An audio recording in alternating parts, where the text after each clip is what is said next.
નમસ્કાર મિત્રો, આપ સૌ માટે પ્રસ્તુત છે ગુજરાત પાક્ષિક 1 ઓગસ્ટના શહેરી વિકાસ વિશેષાંકની માહિતીસભર વાતો।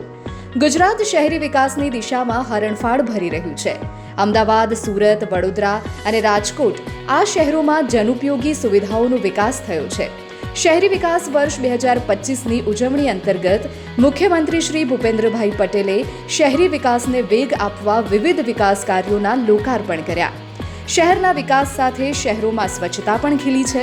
સ્વચ્છ સર્વેક્ષણ 2024-25 અંતર્ગત ગુજરાતે સ્વચ્છતાની દિશામાં ઉત્તમ કામગીરી કરીને સમગ્ર દેશ માટે ઉદાહરણ પૂરું પાડ્યું છે। રાજ્યની તમામ 162 મહાનગરપાલિકાઓ તેમજ નગરપાલિકાઓને ODF ફ્રી સર્ટિફિકેશન મળ્યા છે। ઝરમર વરસાદ વરસે અને પ્રકૃતિ સોળે કળાએ ખીલી ઉઠે। આ વરસાદી માહોલમાં સાપુતારા મોન્સૂન ફેસ્ટિવલ પણ યોજાયો। જો કે ભારે વરસાદથી ક્ષતિ પણ સર્જાતી હોય છે। જન સુરક્ષા માટે મુખ્યમંત્રી શ્રી ભૂપેન્દ્રભાઈ પટેલે ચોમાસા અન્વયે માળખાકીય સુવિધાઓની સમીક્ષા પણ કરી હતી।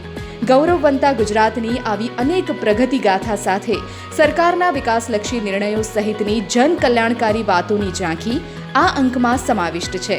આશા છે વાચક મિત્રો, આ અંક વિશેષાંક આપને વાંચવો ગમશે। જય જય ગરવી ગુજરાત।